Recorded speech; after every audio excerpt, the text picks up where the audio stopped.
Everyone, today I want to talk about and simplify the ego real quick. So the ego in the simplest words is fear.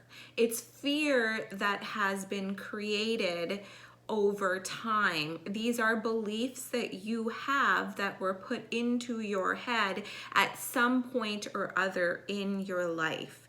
So essentially, this ego, which is fear, is a projection of your own stories, your own thoughts from the past.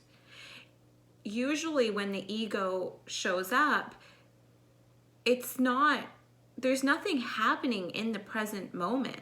In the present moment, you may be just fine, but the ego projects these thoughts that are yours, that are negative memories, your story from the past, and it begins to play. So imagine if your subconscious is held here in your brain. Imagine there's a projector in between, and the projector starts to play, and just imagine through your vision, it shoots out whatever projection of fear that it wants to shoot out to you. So now you're looking at whatever it may be. You're watching this fear come through from your subconscious mind. But in reality, when you look around, everything is usually fine.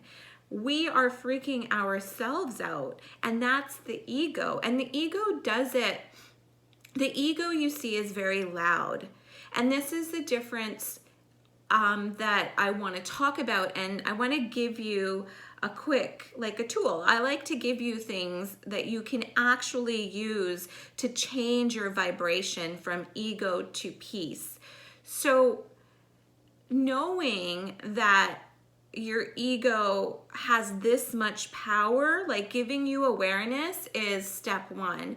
Knowing that every time you have a freak out, it's usually something that's in that subconscious mind. It's being projected into your vision, and it's just a projection. So it's like going to the movies. I know there's detachment when you go to a movie and watch a movie, even if you're watching a horror movie, it's scary as fuck, but there's like a detachment there, right? Because you know you're just sitting in a chair, nothing's gonna happen. But your ego will take that same storyline, but now you're in the story, and the story is full of fear. Now it's all you, and it's creating stress, anxiety, and all that negative fear that affects our cells, it affects our body. So firstly, just recognize the moment that story starts playing, just stop for a second and just be like, okay, where's the story coming from? I understand it's a story that happened a long time ago. The same thing's not going to repeat itself because I'm smarter than that. You can talk to yourself. Talk to yourself. That's how I started. Like in my journey, I would literally have these conversations in my mind. And was I aloof to other people? Yeah, I could walk through the mall and not notice anybody, because usually I would be having a conversation with myself in my mind, telling my ego to shut up.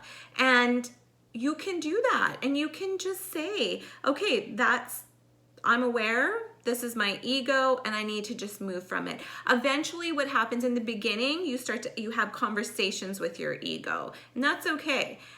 What happens over time is those conversations get shorter and shorter. You no longer feel like you have to explain anything or talk yourself out of ego. You don't have to do that, because your heart begins to expand and you put consciousness into the fear, and consciousness and love will always override fear, always. So over time, you will begin to notice that you're not really talking to your ego that much. You're just like, okay, that's not mine. That's my ego's. Out it goes. It's not mine. And that's it. You do that and instantly it is gone. Now, the second thing that the tool that I used and I still use, I love this, is when you begin to consciously catch your ego and you start to disempower it by just saying you're not real, you know? Or eventually when you get really good at it, you just catch it and you let it go. I usually will say, okay, that's my ego and you're not welcome here, it's gone. And I'll snap, so I'll do two things. Either I'll snap my finger, but if I'm in public, then I'll just in my mind be like, so be it. And when you say so be it, or you snap your finger, that's energy, or clap your hands, that's a stamp, it's called an energy stamp. And when you're doing that, because your words have vibration, sound has vibration, when you do that, you end something. You make a decision that it is over. It's done.